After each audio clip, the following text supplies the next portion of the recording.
suppose that X is essentially free.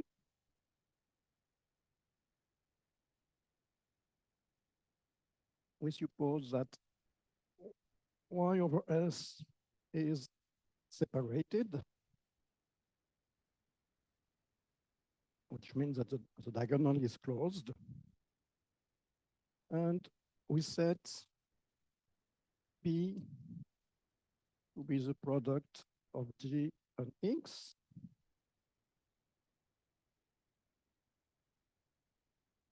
And we can see, we suppose given two morphisms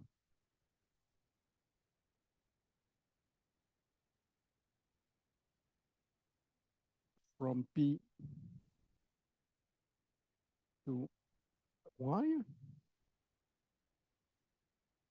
and we let A be the corresponding morphism to what I would call W, which is just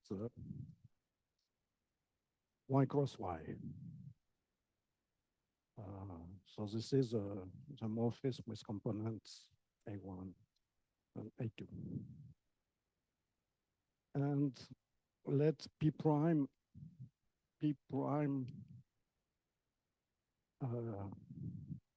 let delta be the diagonal of W, and P prime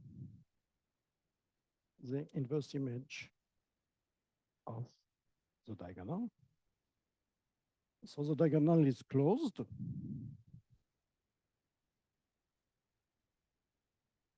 Because of our assumption precisely that Y was separated. And so this is a closed subscheme in P. And the state and so we know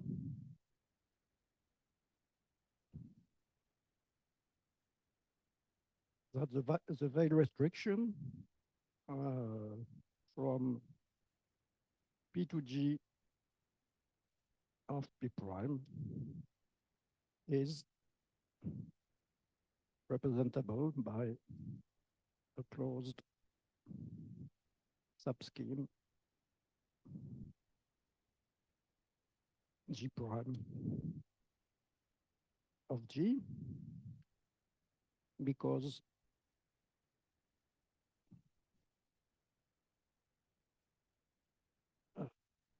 the map from, so P is equal to G cross X, so the projection to G is essentially free. Okay, so we have exactly the assumption of the other day. So this map is essentially free, and we have a closed subscheme of P, P prime, and so the veil restriction is represented by a closed subscheme of G prime.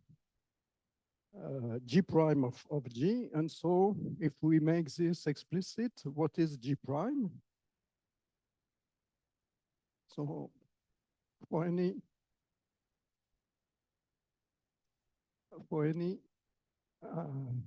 G scheme T, we have, what do we have? One has that G prime of T, so this is those morphism from T to G.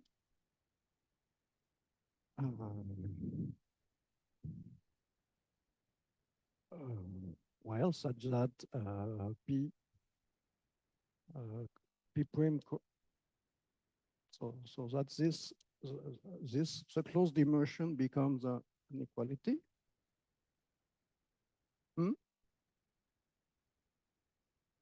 Over G. Yeah, you're right. Thank you. Thank you. And so in both these products, where T is over G by the given element G. Okay. And so if we make this explicit, what is this? So P cross G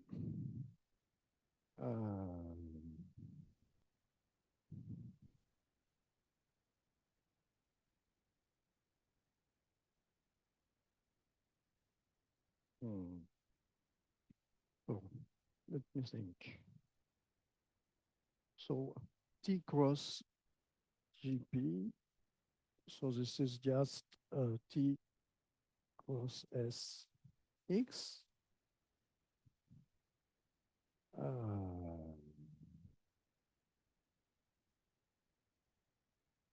And what is the other one? So T cross GP prime. So this is T cross. So this is X and this fiber product of W with the diagonal. Hmm? Is this correct? Let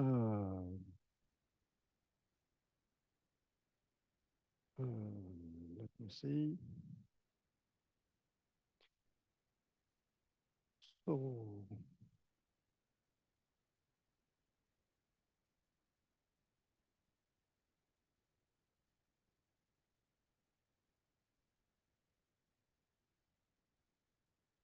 but well, maybe that's not, maybe I should, yeah.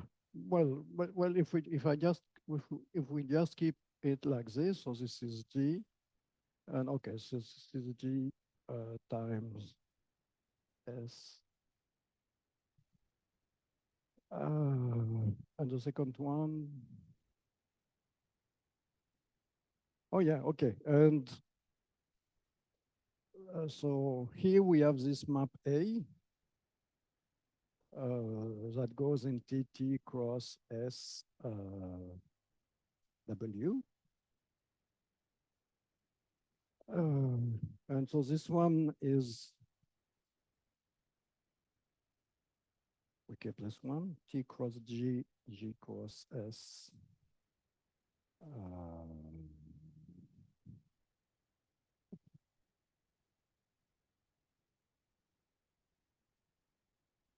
Okay, so, well, so whatever it is, so this one is a closed sub.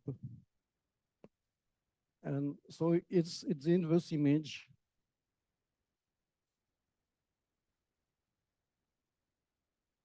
of the diagonal by the map identity of T cross A. So this is, we have this. And so here we have this inclusion. And so saying that we have an equality, yeah? Yeah, so meaning that we have an equality, says that we are just taking those morphisms from T to G such that this map actually land in the diagonal. And so this is and so this is indeed a set of G in G of T such that A1 composed with G cross identity of X coincide with A2.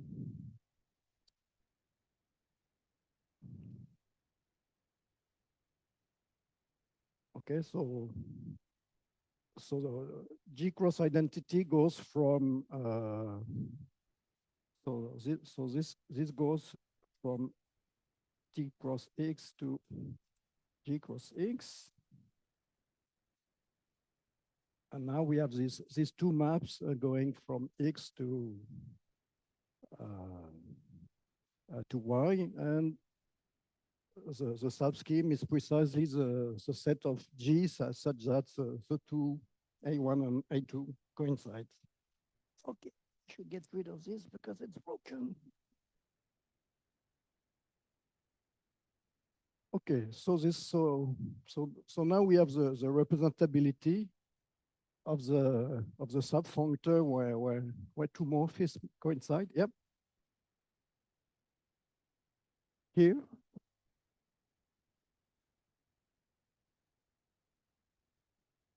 G. Yeah. Hmm? I'm sorry, I don't. So yeah, yeah.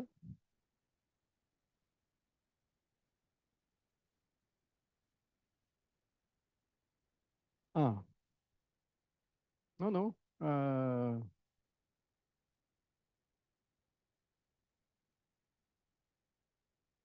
Yeah.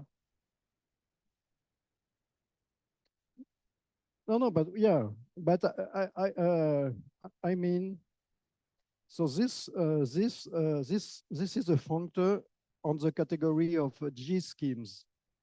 So we have to look at its value on on some on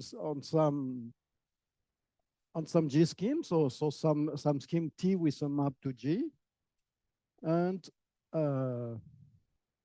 yeah, I see your point. Once I have fixed this, yeah, the two lines are not coherent. So the statement should be given this, the point, this point G is in G prime of T if and only if this. Okay, so it would be better to, yeah, so it would be better to suppress this and say that this is a set of all G over G such that one has this. Okay. So the existence of such a G means that a T, yeah, is a G scheme. Yeah, thank you for the correction. Yeah, otherwise it is either the empty set or G itself. Okay, so what are we going to make with this? Uh, so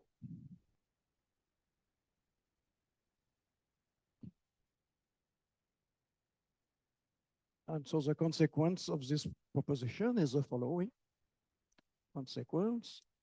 So um, so um, so suppose that x to s is essentially free, and G is a S group scheme, and we have two morphisms UV going from U to G, X to G. Okay, and I just give a general definition. So the transporter in G of the morphism U of V. So if T is a G scheme, so the value of this are precisely those shows G in G of T such that G U of X G inverse is equal to V of X for all X in X of T.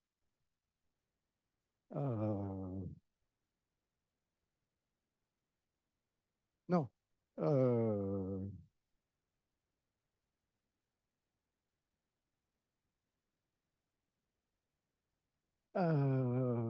Pa, pa, pa, pa.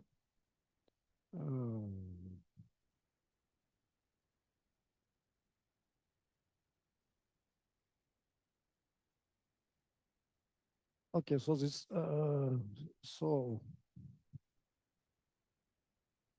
so I want to apply this proposition. So we apply the proposition with the target, which is also equal to G. And so to the morphisms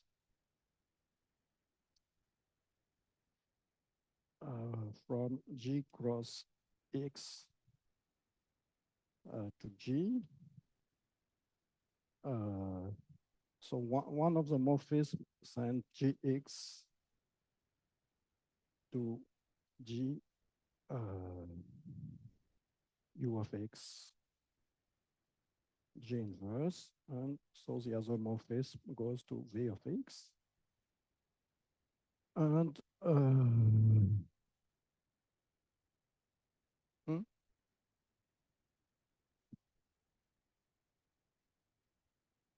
yeah, yeah, and yeah, that's the statement. So yeah. So the statement is that the locus where the two morphisms coincide is representable by a closed subscheme of G.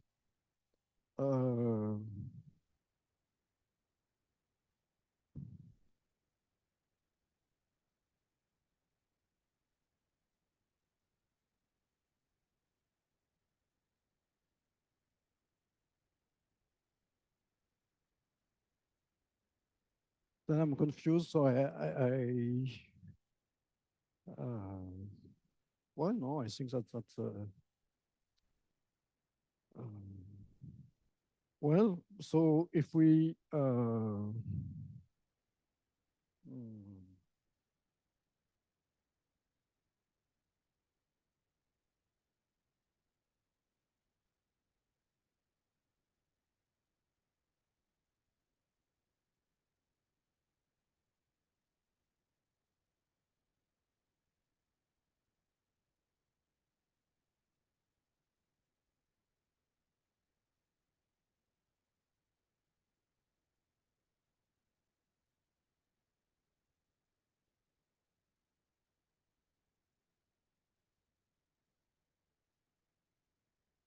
I'm a bit confused about this. What should we well? No, no. Okay, I think this is okay. So if we apply the proposition to this thing, so we see that this transporter is just the previous vi restriction, and so the proposition implies that the transporter of G into of U into V is represented by a closed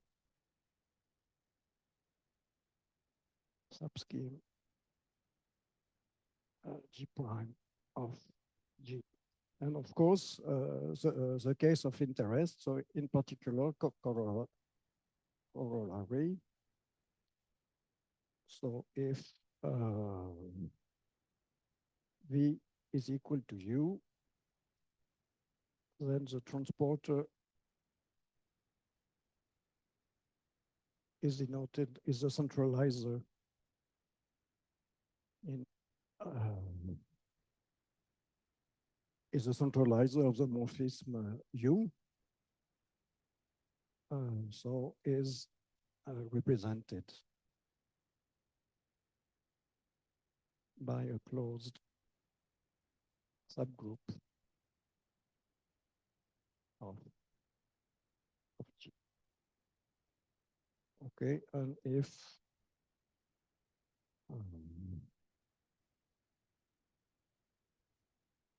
okay, and if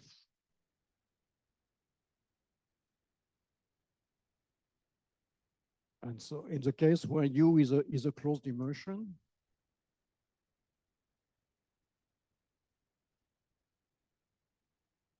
and so we write also so this centralizer of the morphism that we just defined. So we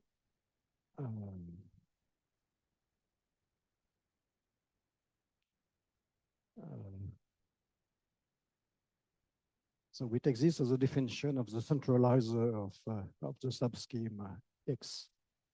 And So the point is that it's, so it is representable by a closed subgroup.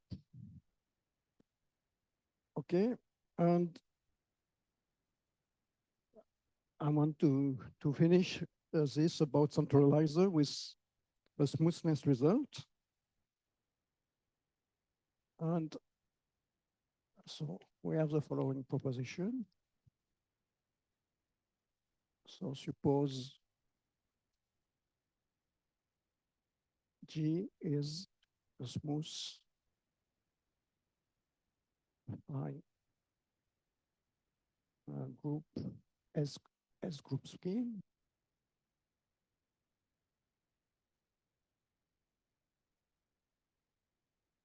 And H subgroup, a subgroup scheme of multiplicative type, then so the first statement is that the closed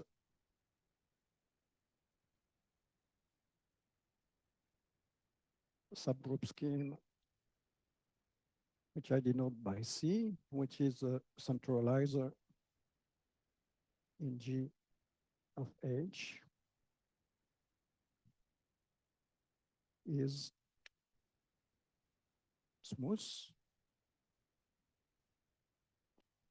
and affine. So affine is clear because it is closed in an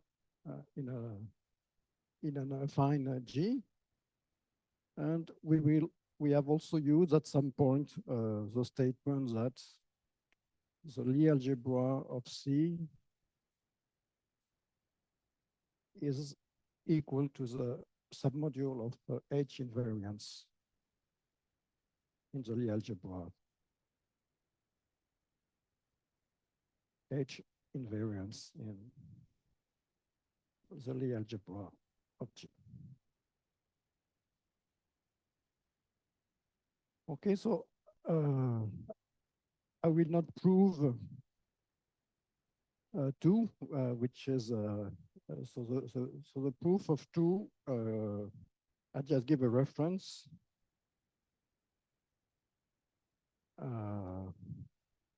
So this is in SGA 3, expose 2, and it is theorem 5. So in a later version of the notes, I will write the proof, which is not difficult. And the proof in SDA 3, the proof is horrible because the proof is written for a general group functor, which is not necessarily representable. And so the notations are really painful. But the proof actually is easy in the case of a group scheme. So I will write the proof in a future version of the notes.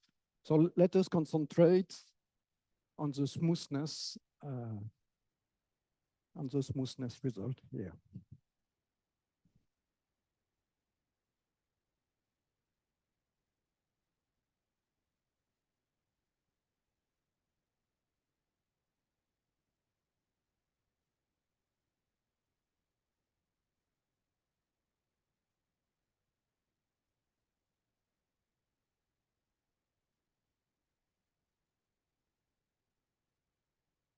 Okay, so let's prove proof of smoothness.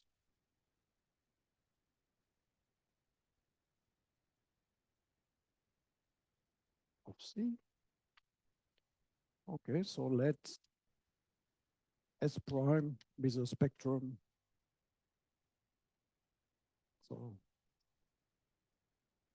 So let's consider, so we consider just some affine scheme with a morphism to S.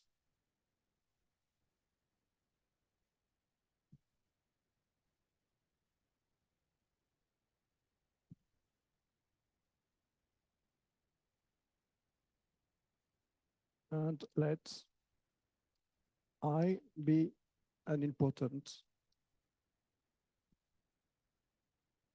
ideal in A, let S prime sub 0 with a subscheme,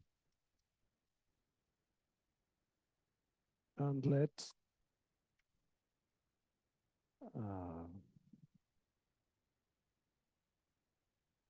okay, so let me introduce some notation. So let us set, sets. So we have our subgroup H, and so let us just call U the closed immersion of U inside G. And so let U0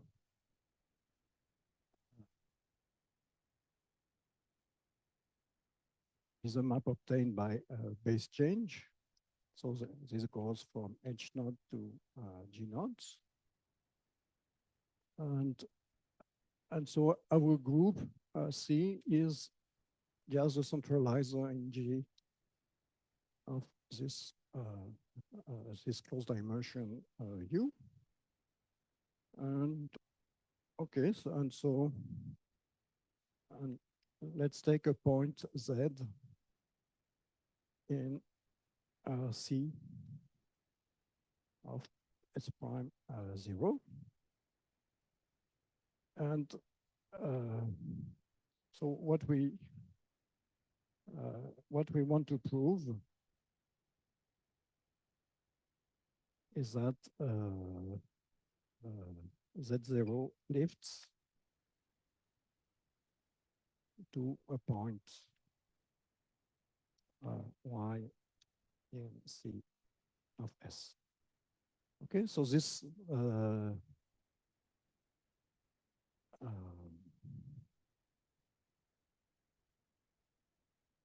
so this is what we need to prove for smoothness. So this is well. Oh, I should have said well. Okay, so. Hmm?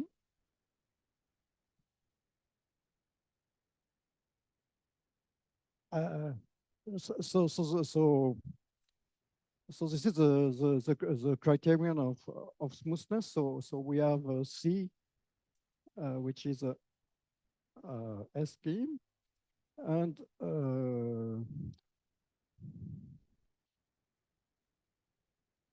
so and okay, so I take we take something affine here, some affine scheme,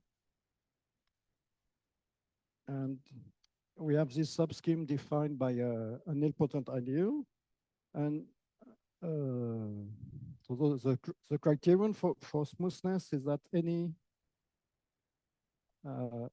map like that lifts to a map like this. Okay. Okay. So yeah, I forgot to say that. Well, okay. So G is smooth and affine, so it has finite presentation over S. I did not mention, but I proved in my notes that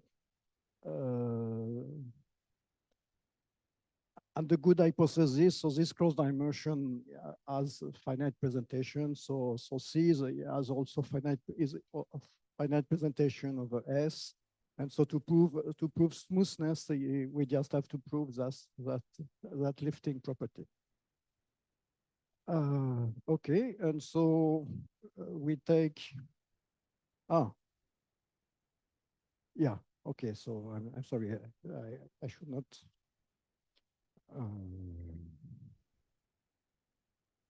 Okay, so we take an element Z. So this is an infinitesimal point of C. And so what this means is that, so Z is a point of, G of S prime, such that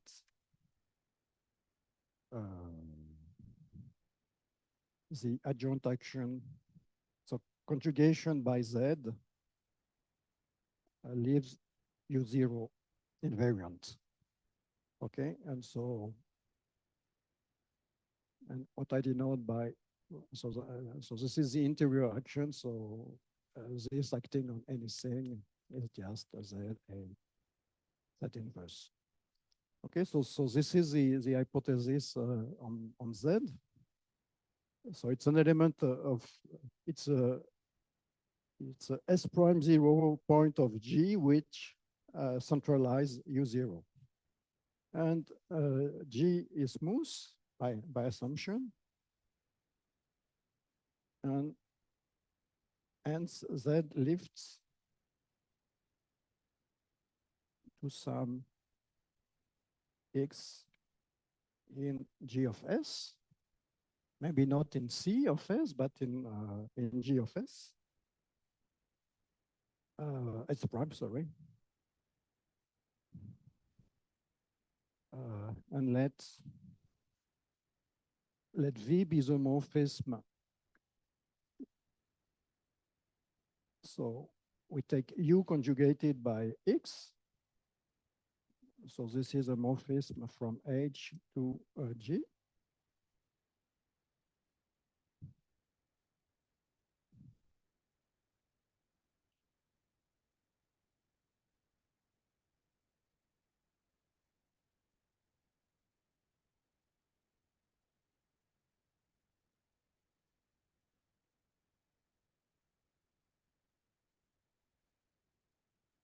And so what is the pullback of V to S prime 0? Then V0. So if we, so X is a lifting of Z. So if we go back to this one, we have this. And so this is U0. Okay. And we saw in some lecture by, it was theorem 17.1 of lecture 7. There exists some element G in G of S prime, which reduces to the unit element in G of S prime 0, such that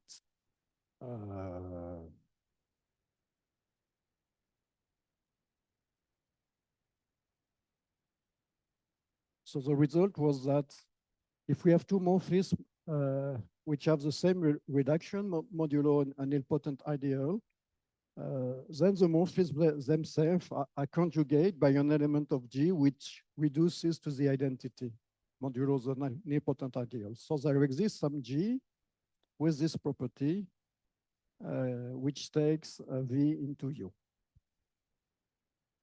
And so this is, and V is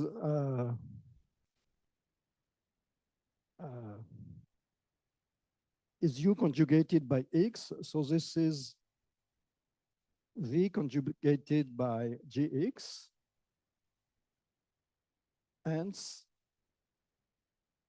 if we put Y equal to Gx, is in the centralizer in G of U.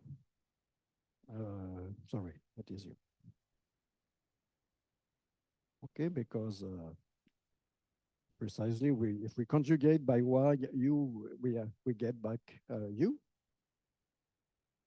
Okay, so this and its image in oh, sorry. Yeah. So this guy is a is an S prime point of G, and it is in the centralizer because of this property. And its image in G of S prime 0 is G0 X0, and G0 is the identity, and X0 is Z. And so this is Z. And so we managed to lift Z to a point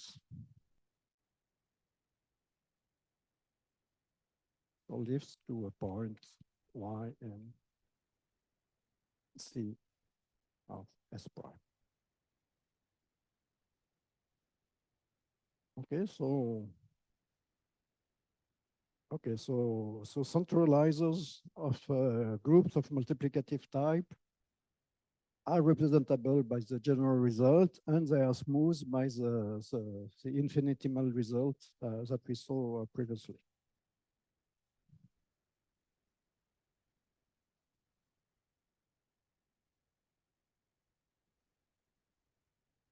I think so, yeah.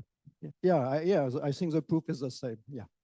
So the transporter is the proof will be the same. But so we will. I will need the result only in the case of a centralizer. But yeah, you're right. Okay, so now let us start with.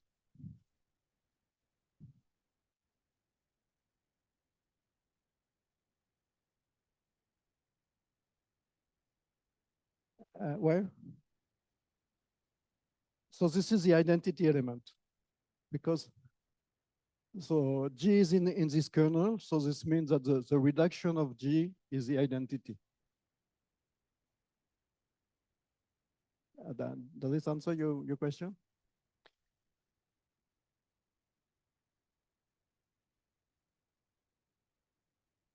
No?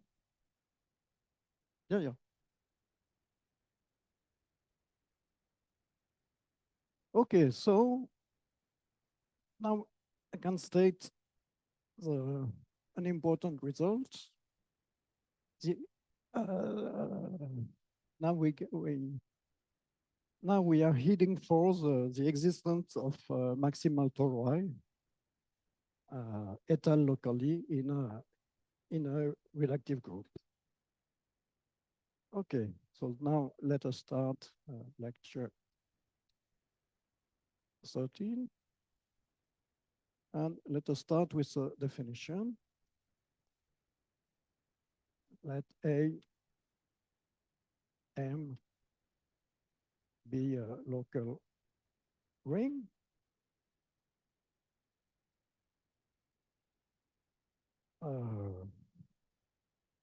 Then one say that A is Henselian.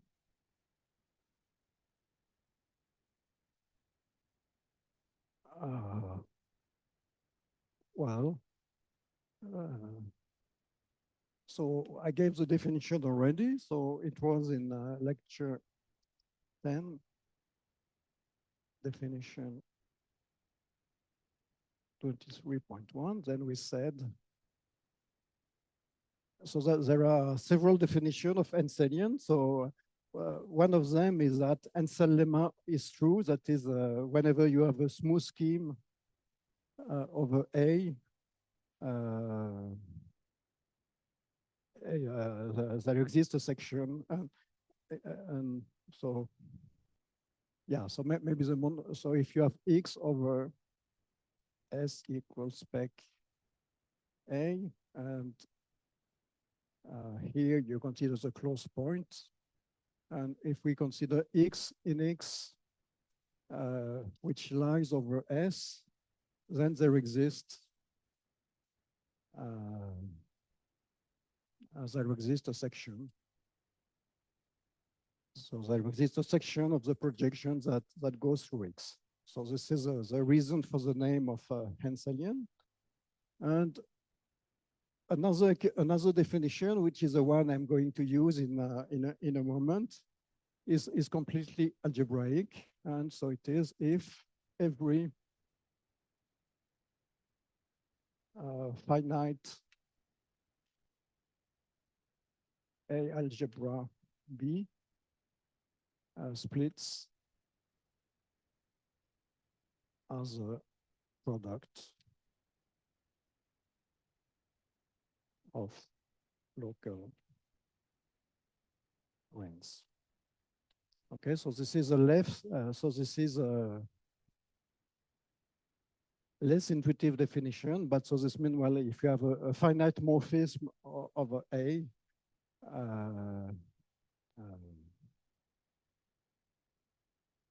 well, so yeah, it's a parable. So yeah, for each point over S, you have a section. Okay, and so this is one definition that we are going to use, and we say further.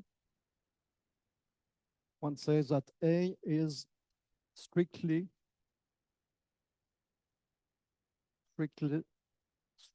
Hesselian if the residue field A over M is separably closed. Okay, so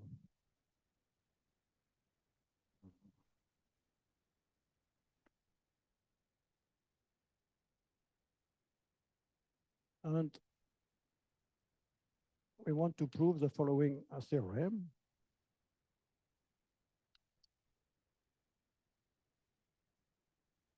So let A be strictly Hesselian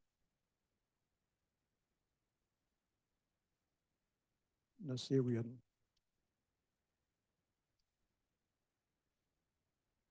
local ring as the spectrum S0 the closed point, the closed point of S, and G a smooth affine S group with connected fibers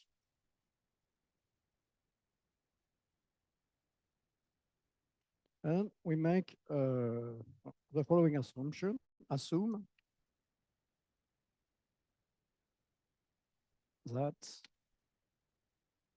so we make this assumption. So each maximal torus of G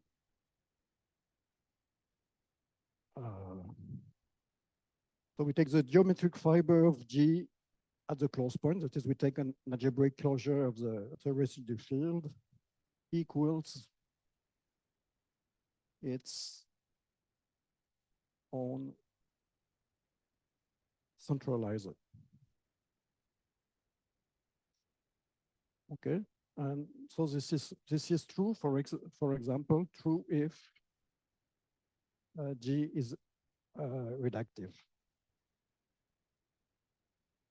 which is the case of interest, because we know that well, in a reductive group of an algebraically closed field, we know that the centralizer of a maximal torus is the torus itself.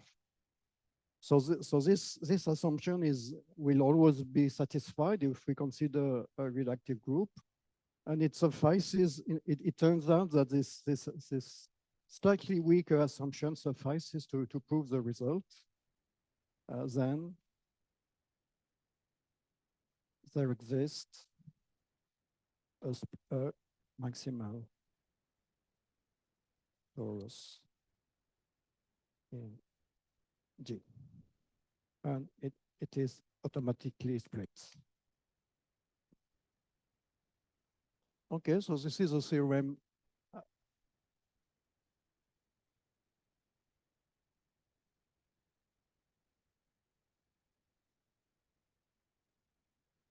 No, so this is a yes.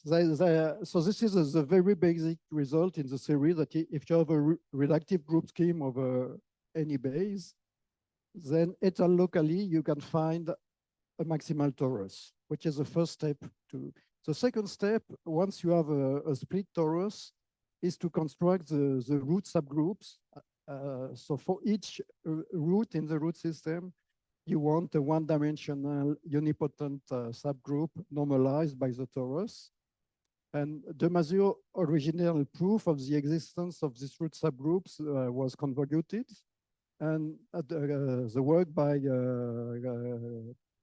Conrad Gaber-Prasad gives a simplification for the existence of the root subgroups.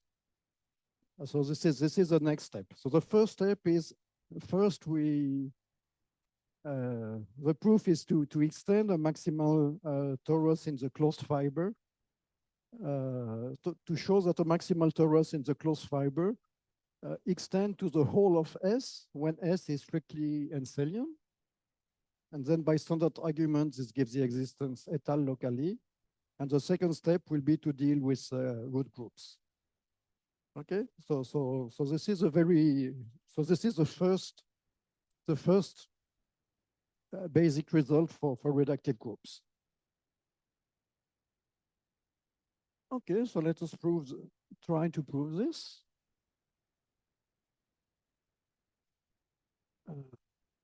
Okay, so proof. And so the proof I give is the one given in expose 19, proposition 6.1. Okay, so we denote by K the residue field. So by assumption, it is separably closed. And in particular, K is infinite. And so we proved already that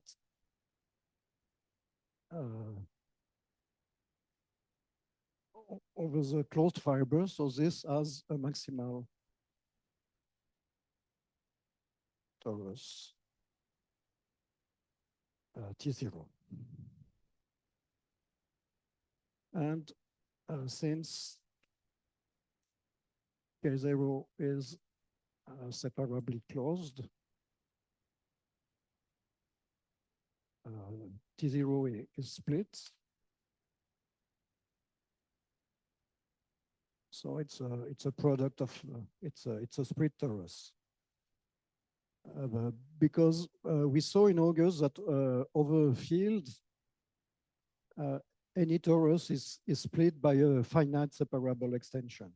And so since our field is already separably closed, any torus is automatically split. So we have this. And so the idea of proof that the centralizer,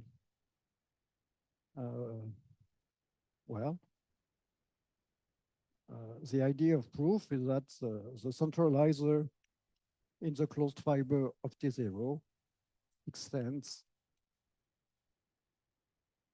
over S to the sort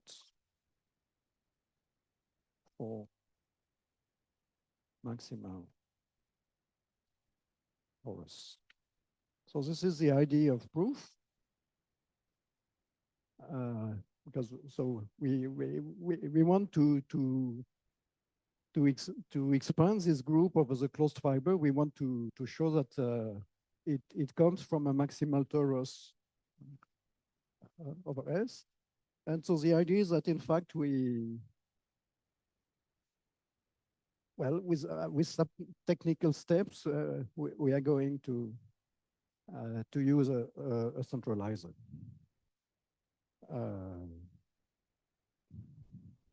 Okay, so let us denote by U0 the closed immersion of this split group inside G0. Okay, so the G0 is what I called previously G sub 0. And now there is some trick. And the trick is the following. So let M be an integer, which is invertible on K, on spec K, well.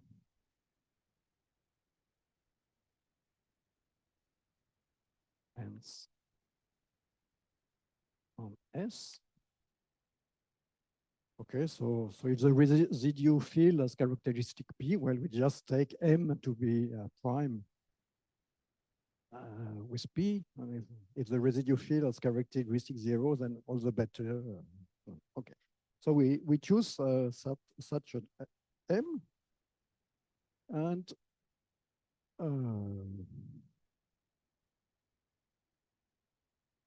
for any H in N, we look at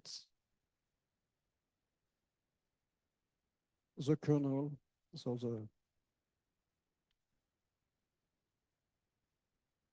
this is the kernel of the raising to this power. Okay, and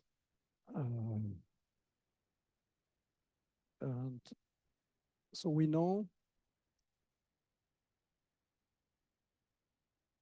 that we know that the finite subgroups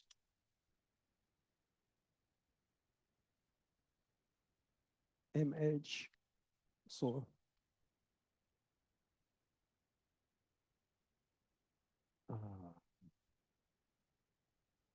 the family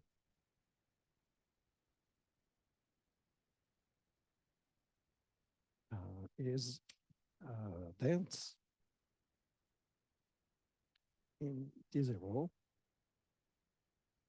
And so this implies that there exists some H such that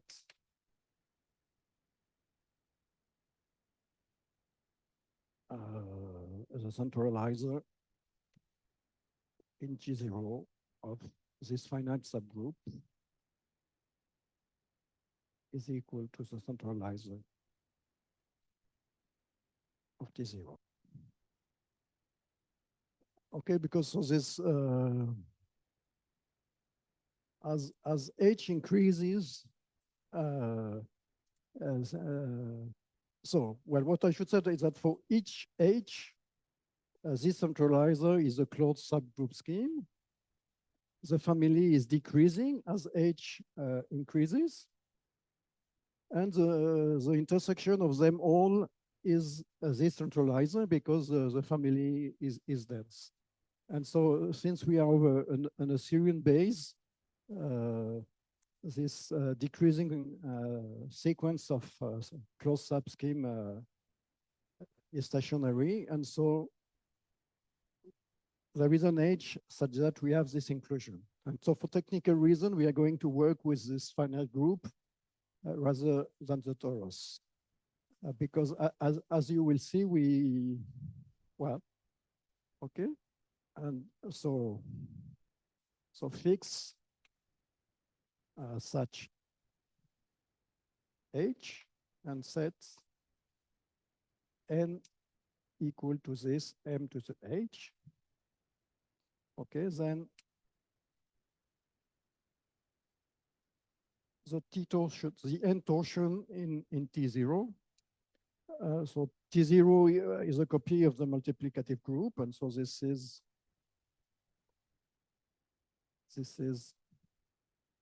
a product of D copies of this of the group of nth root of unity. And let us denote by E0 this group.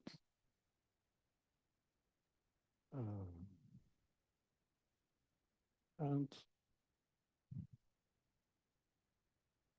then, so U0 induces Okay, so E0 is contained in T0, and so we have this this closed immersion of which I called U0.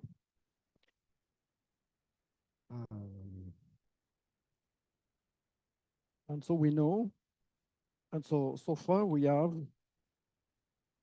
that the centralizer in G0 of this finite group is the centralizer in G0 of T0, which is T0.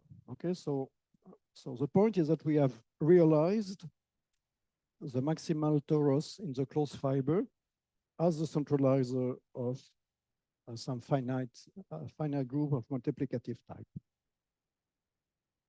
Yep. Oh, yeah, you're right. We just use it here. Okay. Okay. So good remark. Now I can erase this. So we have used the hypothesis, and so we just use it to make sure that the maximal torus is the centralizer of something. And so we can extend E0 to the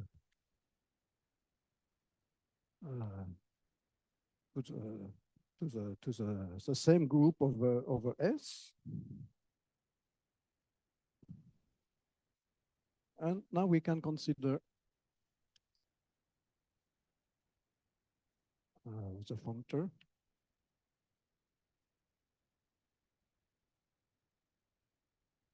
which we will denote by P. So this is the functor, the homomorphism of S group schemes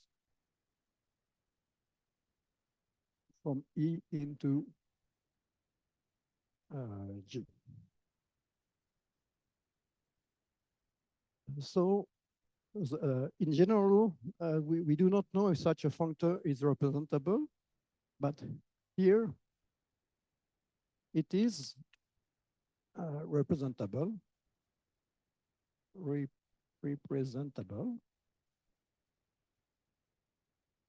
for the following reason, because so firstly, mu n over k is isomorphic to the constant group.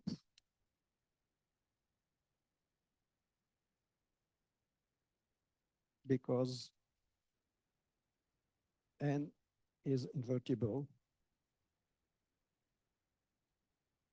on S, and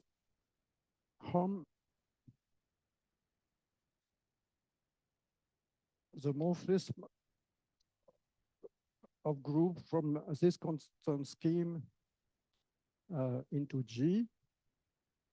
So this is, well, these are the torsion points in G.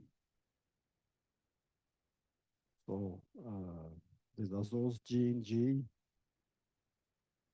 such that G to the n is equal to the identity. So G is not commutative, so the raising to the nth power is not a group morphism, but never. So this is a closed subscheme, because so this is a fiber product. So we have the map from G to G. Let's call it pi n is the rising to the nth power, and here we have the unit section. And so Gn is just the fiber product. And so even so, G is not commutative. So the torsion point is a closed subscheme of G. So this functor is represented by this Gn. And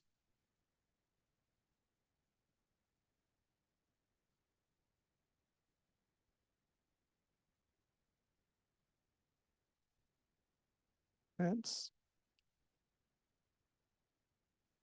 P, which is home of S group of E into G, is represented by a closed subscheme of D copies of the torsion points. Yeah. Yes. Yeah. So if we take just one copy of Z over NZ, so this is represented by the closed subscheme of N torsion point. And if we have D copies of this, it is represented by a closed subscheme of the D-fold product, namely, so these are the points with value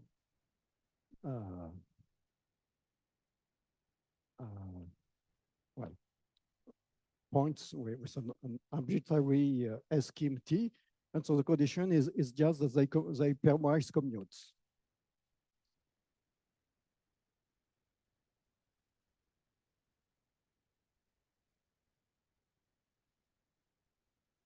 Okay, because that's the only, well, that's the condition that you get since this group is abelian. So you have, this is the only condition.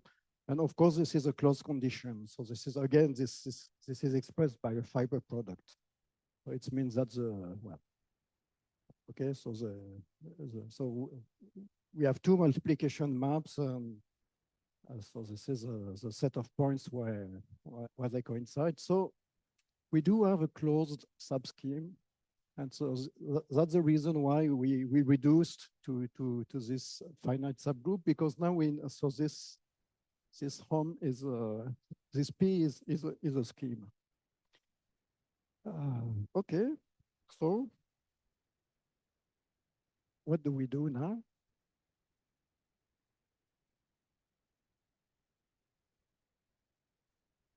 So we have this morphism U0, so that's, so we had this this embedding. So this is a point in P of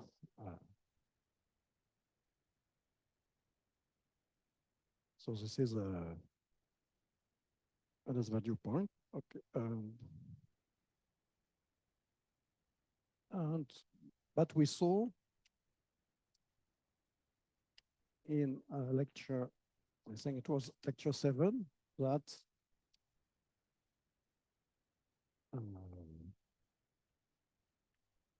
as a functor P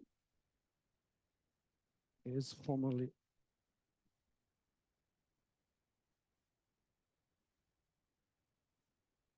okay. So in our results, so we in the results using Hochschild cohomology, we saw that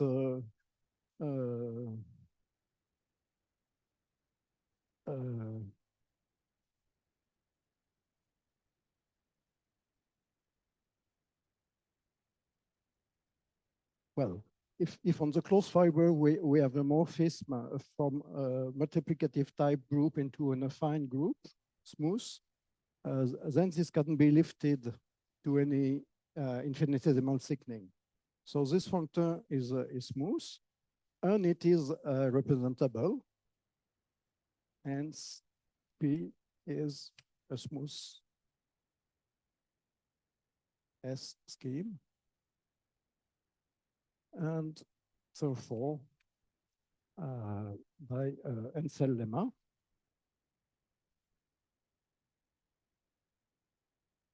and so by Hensel lemma,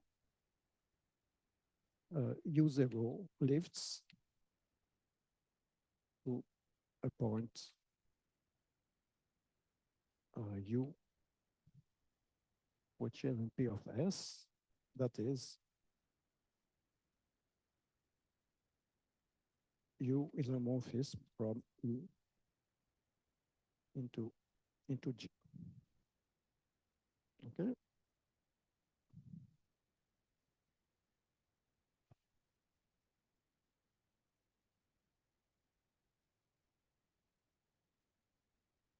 Okay, and E, it is this group. So it is a group of multiplicative type over S, which is connected. Okay, it's a local scheme, so it is connected. Yep. I'm not sure. I suppose so, because if, well, otherwise life would be too easy if we knew that a formally smooth functor has the answer property. I'm not sure. So the way it's written in SGA3 is before you use Ansel lemma, you have to prove that the formally smooth thing is a scheme. So, okay, and so we have a morphism, and the source group is of multiplicative type, and so the kernel is a group of multiplicative type over S, and S is connected because it's a local scheme, and over the closed fiber, the kernel is a unit group because U0 was a closed immersion, and so the conclusion is that U is also a closed immersion.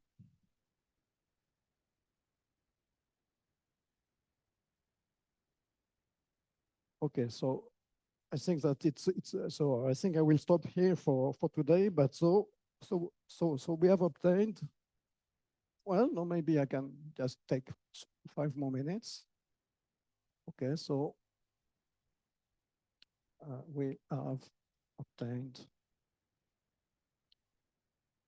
closed immersion U of this finite group into G. And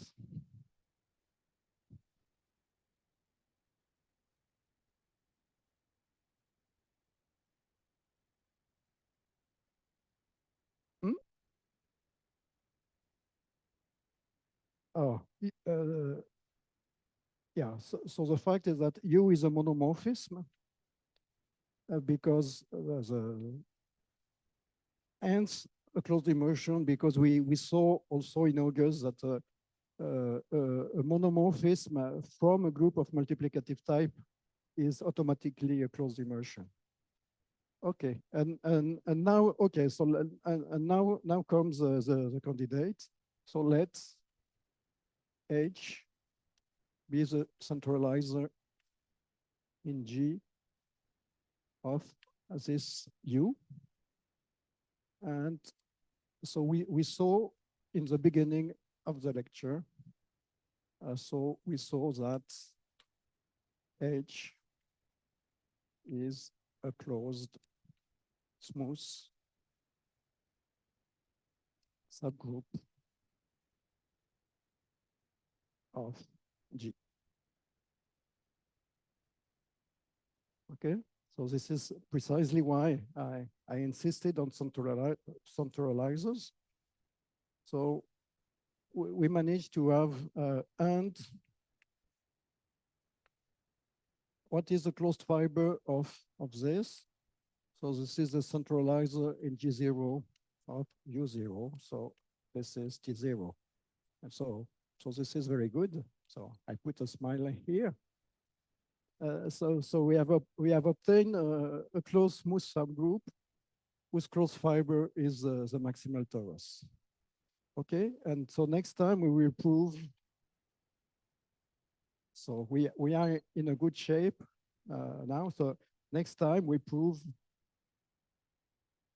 that the connected component of H is the sort for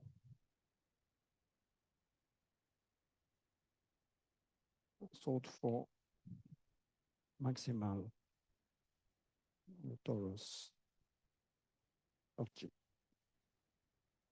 Okay. Which, by the way, it's not easy to prove, but at least that's a starting point.